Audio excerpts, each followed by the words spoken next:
Hey there, it's Tammy. It's all about the dogs. Noelle with Positive Directions Canine Academy. And before we get started, if you think about it, like this video and subscribe to our channels. Please. Just in case you don't make it. Yeah. Oh, it's this symbol, guys. This symbol. Yeah. Yes, please. Awesome. So today, what are we talking about? How to get your dog to quit pulling. Yeah, I've seen a lot of posts about that lately. People must be getting out and taking their dogs for more walks. How do I get my dog to quit pulling on the leash? Yeah, I saw a dog today. I was at a park doing a private lesson, and this poor lady was being drugged from one end of the park to the other. I can relate. That's happened to me before too, right? Yeah.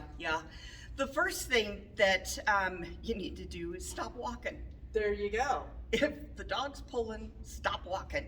Because if you take one or two steps with the dog pulling, then the dog thinks that that's an option. Yeah. And they're going to do what their little dog brain wants them to do. They're kind of like our little lizard brain. They just want to go smell it, sniff it, pee on it, taste it, or have sex with it. So there you go. Exactly.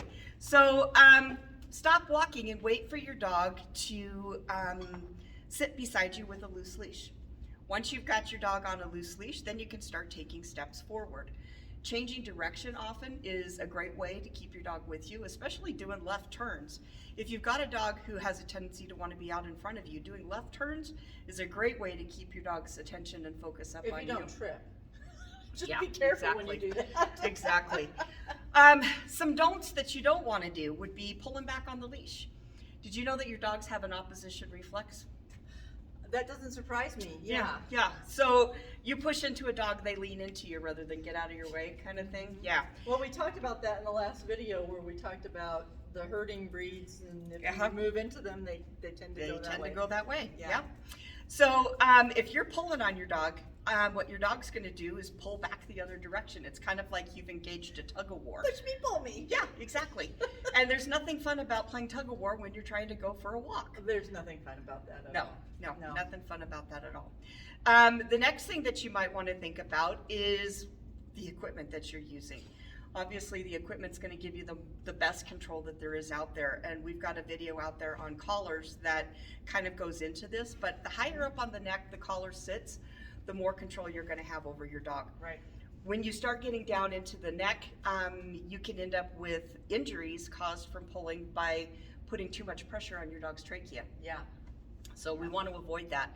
And I see a lot of people going with harnesses because their dogs pull so hard that they're worried about them having issues with their trachea. And it makes the pulling worse. A harness does. It actually does. Yeah. Unfortunately, a harness, it doesn't matter whether it snaps in front or underneath or it pulls in the armpits or whatever it does. It sounds like a bra. Hey, do tend to, though, we have a thing about harnesses versus leashes. There's a video that we did about that, where you can look at it and see how a harness causes them to walk differently. It does. So yeah, it really does. It can be dangerous for them eventually. It can cause them issues with their front end shoulders. Yep. And it's kind of like telling your dog that you want them in 4-wheel drive, but they're not allowed to use it. So I'm not a real big fan of using harnesses to get a dog to stop healing. Never had much success with that. I've usually had really good success with head collars and things like that. See, now when we tried a head collar on her, you were here. It didn't work out very well. Most dogs don't care for a head collar.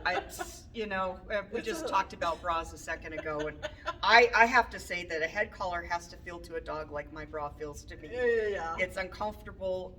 It's a necessary evil, and I can't wait to get it off. Yeah. So if you're going to use a head collar, one of the best things that you can do is put it on them, feed them dinner.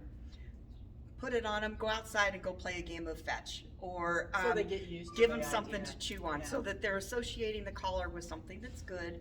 And once they've started to wear it around the house comfortably, always with you supervising them. Never put it on them and just let them run around. Then you can attach the leash and kind of follow the dog where you're going. It's kind of like going back baby steps to leash breaking, and then you can start directing the dog. So, and most of the head collars actually come with little videos or little brochures on how to get your dog used to it. Right. Yep. So the number one rule is stop walking. Number two, check your collar, make sure that it fits like it's supposed to. Number 3, warm up by doing left turns. That will definitely help you. And I spend a lot of time when, even still, I mean, she's gotten a lot better, but with Zella, I end up still stopping and turning around and going the other direction. Right. And so now she's gotten wise to that, so we'll walk a few steps and she's like, Are we turning? I'm turning! Oh, too funny. But at least she's checking in with you. She is, yeah. Yeah. That's very, very good.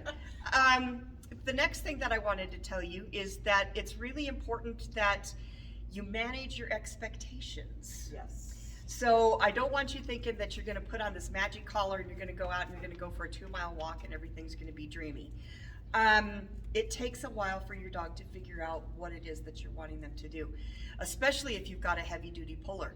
It may take you 30 minutes to get out of the driveway if you're using this system. And I've done that, and all the neighbors are like, "What is she doing? What is she doing? She's just standing in the driveway, Carol. What is she doing?" Just ignore your nosy neighbors. They, whatever. Absolutely.